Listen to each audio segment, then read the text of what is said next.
I want to get up this graph because this graph was, again, on Newsnight. They said they got it from The Lancet. And I think this really just helps you understand all the different theories. On the y-axis, you've got cases being reported. On the x-axis, you've got months since transmission established. So this red line, that's showing if you get exponential growth and the virus gets out of control, and 60% of society get it all at one time. Obviously, you don't want that because health services get overwhelmed. There's not much opportunity to protect older and more vulnerable citizens. We should also know it's not just older people, it's also people with disabilities or people with suppressed immune systems. If it all happens that quickly, there's no time to protect the vulnerable, fundamentally. Well, also society just collapses, right?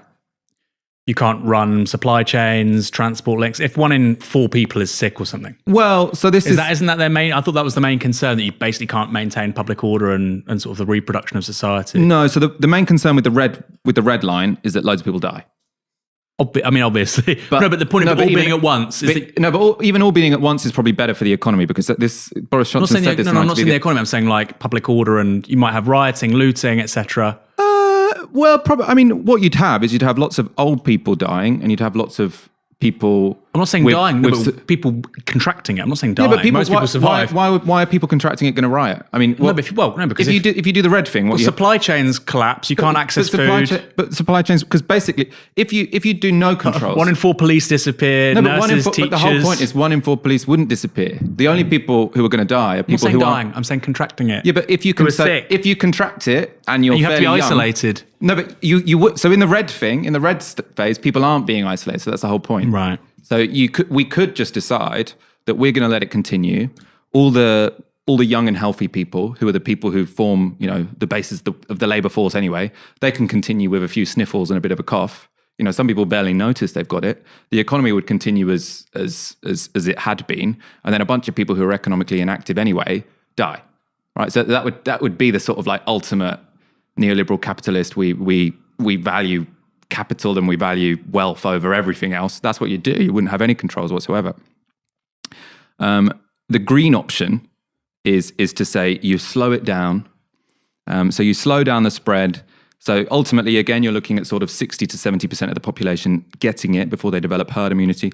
But you slow it down with measures like social isolation, and then that means that the health service is never overwhelmed. You have the chance to sort of separate older people and more vulnerable people from the ill population, and then you limit casualties. That's the green one.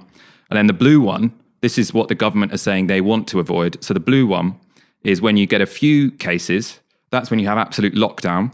So you have absolute lockdown, cases go down to 0, but then because you can't lock people in their homes forever, you have to let them out again. And the moment you let them out, there is still coronavirus around, either because some people still have it in the community or because there's still a global pandemic going on. And then because no one's got herd immunity, you then get another epidemic situation. So the point being that all those months that you spent locked down were pointless. Or if it turns out that your second boost is in the winter, then it could be that all that lockdown was actively unhelpful. Let me just say, just to respond to some of the things in the comments, I think if you had the scenario with the red line, you'd have to have martial law. That's just my view. You'd have so many fatalities. You'd have prison. I mean, you'd already seen prison riots in Italy with a far lower level of cases being reported per head of population. I just don't. I think you'd have to have martial law. I think that's one of the considerations for government policy on this is public order. I just don't agree, because I mean I think the prison riots probably has a lot to do with the fact that people are. Well, I mean, it depends how old the people are in the prisons. I mean, ultimately, if you let the red thing happen, then most of people of rioting age, most of people of working age are going to be absolutely fine. I mean, the human cost is massive for older people and people with suppressed immune system, but they're not your standard rioters and they're not your standard people. We're looking statistically at more people. You're more likely to die from this thing than you would have been as the average UK national, the average person walking around per head, per capita, than you would have been fighting in the Second World War. So, you're looking... No, hold on. But you front load all of that, several 100,000 casualties, people being upset, supply chains being massively disrupted, etc. I think clearly the state would think, this may be a big public order consideration. It would be very unpopular. The idea that things would be, there wouldn't be mass dissent against the government, there wouldn't be mass protests, supply chains wouldn't be disrupted, there wouldn't be prison riots, wouldn't be riots to access healthcare. Come on. You'd have martial law. I don't mean. I think what you'd get is you'd have a very unpopular government because so many people would die. But the people don't. I mean, are people going to riot because people are dying from coronavirus? I don't know, because when you go and riot, you're more likely to get it.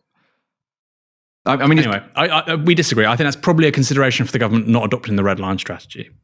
Who wants all of those people to die? I mean, I think them. Well, I mean, I think the other danger is that the government maybe have adopted the red line strategy. So that's the fear. So we'll just so the blue. Yeah, we've talked about the blue line. So disagreements about the government response are fundamentally the government say they're on the green line and they're avoiding the blue line, which is what they say countries like Taiwan, who've had a more shut down system, are doing. But then what people like.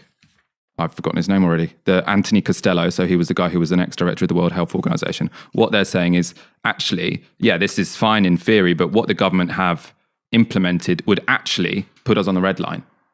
Because he's saying if you've got 10,000 people who currently have coronavirus in this country, and you're not really doing anything to separate anyone, then you are very close to getting to this completely overwhelming outbreak. So he's saying the government are putting us, or the government are definitely risking putting us on the red line.